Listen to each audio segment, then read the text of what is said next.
François. Le monsieur qui te parle s'appelle Serge Petit-Demange.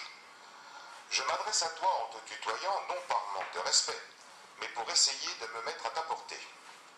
Il y a 2 ans, ta bande de copains du Parti Socialiste, qui t'avait pourtant critiqué grave, t'ont permis de venir jouer dans la cour des grands. Mais avant même de commencer, déjà, tu as triché. Tu as menti sur le papier qui explique tout ce que tu possèdes. Tu savais bien que tu devais le remplir honnêtement, avant d'arriver dans la grande maison du faubourg Saint-Honoré qui s'appelle l'Élysée. Malgré cela, tu as quand même triché. C'est pas bien, mon petit François. Le monsieur qui te parle l'a dit aux gendarmes, et bientôt, tu vas être obligé d'aller voir un juge qui va te punir sévèrement pour que l'exemple serve à celui ou celle qui te remplacera bientôt. Les gens qui sont dans l'opposition viennent de démissionner parce que eux aussi, ils ont triché. Comme toi aussi tu as triché, alors tu dois démissionner. Ensuite, tu as mal agi envers ta petite amie du moment, Valérie, que tu as mêlée à ta tricherie. Quand on n'a plus envie de faire des bisous à une fille, on ne parle pas à tout le monde. Il y a des choses beaucoup plus importantes pour la vie des Français que l'expression de tes pulsions sexuelles. Ce n'est pas ça un chef d'État. Les 23 et 30 mars 2014, il y a eu un premier vote pour élire les maires. Ça s'appelle les élections municipales. Les vrais Français, ceux qui votent, t'ont fait comprendre qu'ils n'étaient plus d'accord avec toi. Et toi, tu changes ton premier ton premier ministre, pensant que les vrais Français vont à nouveau te faire confiance. Je crois que tu ne comprends pas bien la situation. Le 25 mai 2014, les mêmes vrais Français ont à nouveau voté, non pour l'Europe, comme tu dis, qui est un continent géographique, un continent en 2 mots, mais pour l'Union européenne, qui est une entité. Attends, c'est peut-être un peu trop pour toi, je cherche un synonyme. Non, j'ai pas mieux. Donc, une entité politique.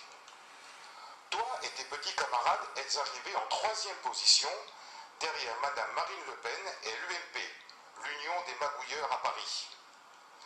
Malgré cette gifle monumentale, ce désaveu national, tu persistes dans ton comportement d'adolescent boutonneux.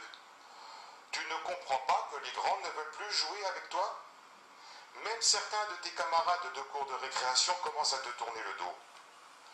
Le monsieur qui te parle te propose de quitter la cour des grands gentiment, sans faire de bruit, après avoir dit à tes camarades de l'Assemblée nationale qu'ils ne recevront pas leur paye du mois de juillet, parce que tu auras eu le courage de dissoudre ce qui, il y a longtemps déjà, mais plus particulièrement aujourd'hui, est une insulte à la démocratie.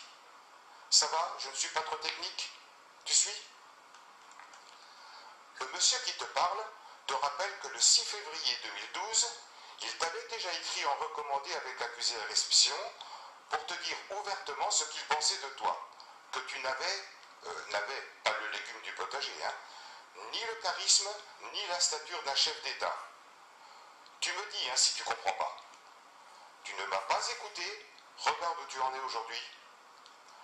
Mon petit François, ramasse tes billes, range tes affaires dans ton cartable et retourne d'où tu viens. Tu sais, en Corrèze, le département que tu as ruiné.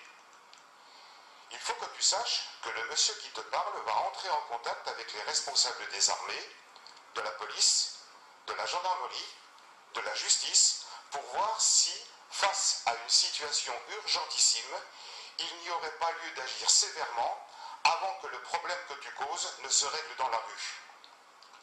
Pourquoi le monsieur qui te parle te dit tout ça? Écoute cette phrase historique.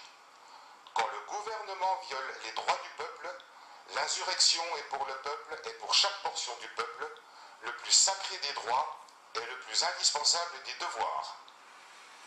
Mon petit François, tu n'as plus la légitimité du peuple, alors crois-moi cette fois-ci, pars pendant que tu peux encore le faire dans la dignité.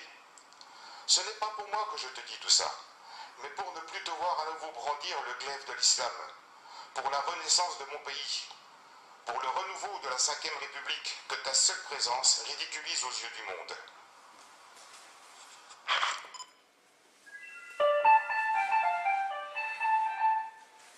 Oh non. Pardonnez-moi mes amis, mais je crois bien que je l'ai été assoupi. Ah, j'ai fait un drôle de rêve. J'ai rêvé que François Hollande m'appelait au 06 06 71 49 69 et que je lui disais tout ce que j'avais sur le cœur.